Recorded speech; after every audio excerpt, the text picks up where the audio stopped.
Hi, I'm Jim with Pour the Juice, and in today's video, I want to talk a little bit about Scotch, specifically bourbon drinker Scotch. Um, I'm a big fan of other whiskey tubers, and one of my favorites is probably one of your favorites too, Bruzel. And one of the more interesting things that I find about Bruzel is his hate for Scotch, specifically his hate for malt. Um, it seems like for a while in his hunting videos, he would always come across somebody who was trying to change his mind, uh, trying to get him over to the Scotch side of things, trying to get him to taste an American single malt or, you know, a Scotch single malt that they thought he would love. That's why I'm here today. Kind of. Um, I do think there's something out there for him that can bring him to the dark side, I guess. But um, unfortunately, what that would be, what my recommendation would be, my number one recommendation for a bourbon drinker's single malt scotch is going to be something old. It's going to be something expensive because that's where I think you get those real bourbony flavors that I think Bruzel would like. Um, you know, he's a guy who likes vanilla, he likes the fruit, he likes a little bit of funk, but he doesn't like that malt taste.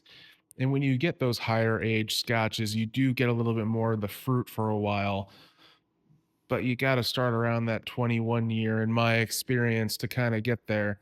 And for somebody like him who doesn't like single malt scotches, it doesn't really seem like the smartest decision to go out there and buy a scotch for a couple $100 that he probably won't like.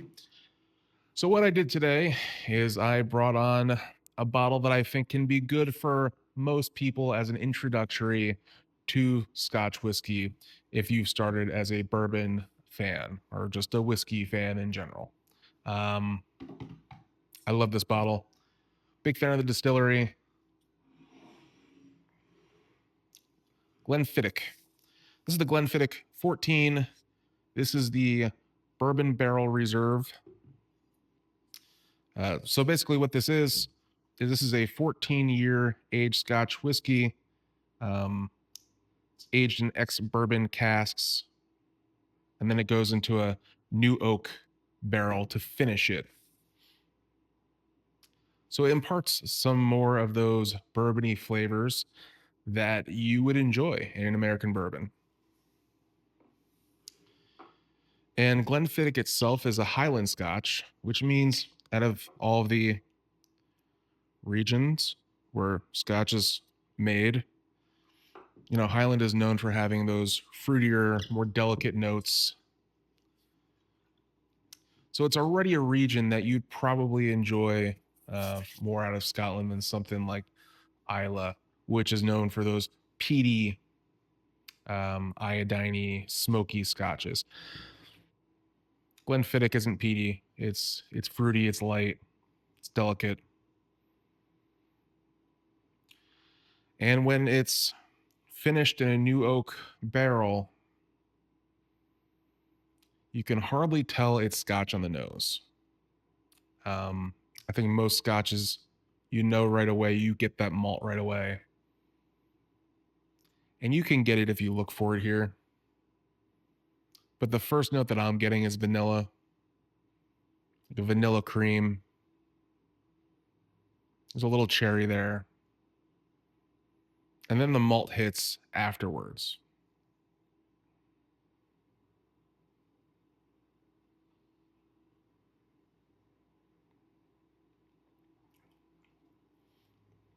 And as an option, this is just so sweet. To me, it's much more sweet than the average Glenfiddich, the average Highland single malt scotch. And I'm pretty sure that's what they're going for. They're going for that big flavor, the American style scotch. And I think they nailed it.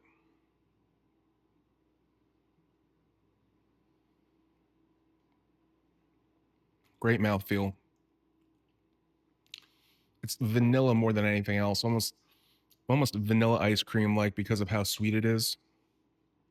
And I'm not gonna lie, I'm not gonna sit here and say you get zero malt on this whiskey because you sure do. You get malt, but it is a tamed down malt compared to a lot of other Scotch, and that's tamed down while the sweetness and the vanilla, and there is cherry there, are kind of more exemplified than a regular Scotch would be, which is why I think it would be perfect to be an introductory Scotch for a bourbon drinker. I'd love to know your comments, your thoughts. If you could comment them below, let me know what you think. What you think is a good introductory Scotch to a bourbon drinker, or what you think may get Bruzel to actually love Scotch. Love to know your thoughts. If you enjoyed the video, please like it. Please subscribe. Thank you. Cheers.